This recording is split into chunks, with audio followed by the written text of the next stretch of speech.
Invite a Budget Blinds style consultant to show you how to transform your rooms just by changing your window coverings. Canada's #1 choice for window coverings. Visit budgetblinds.ca today.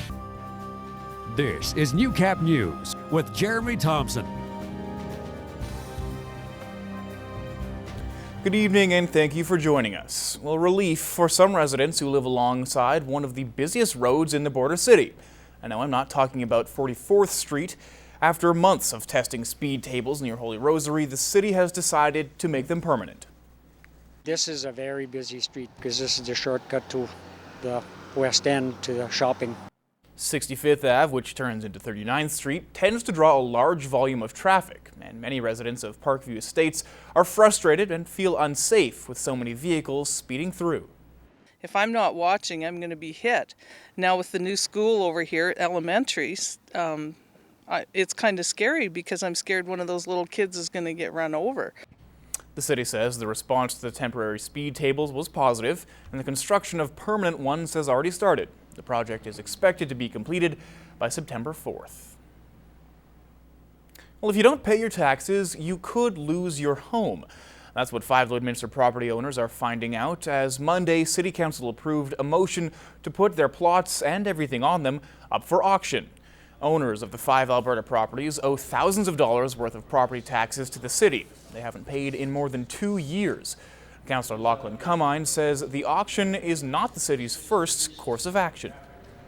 And it's the last thing the city wants to do is to take a house back or take a property back. Yeah. No, we try every angle that we can to keep them in the property and to keep the property in the owner's name. And the lots range from $150,000 to nearly $400,000.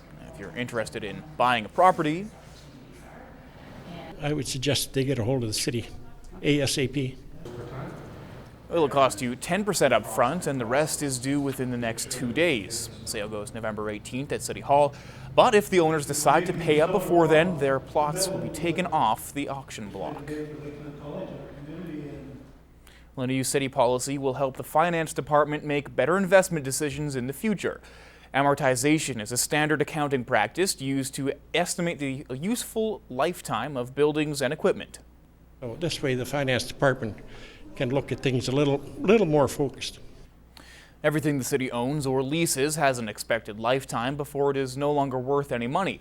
Everything besides land, that is, which is said to never lose value.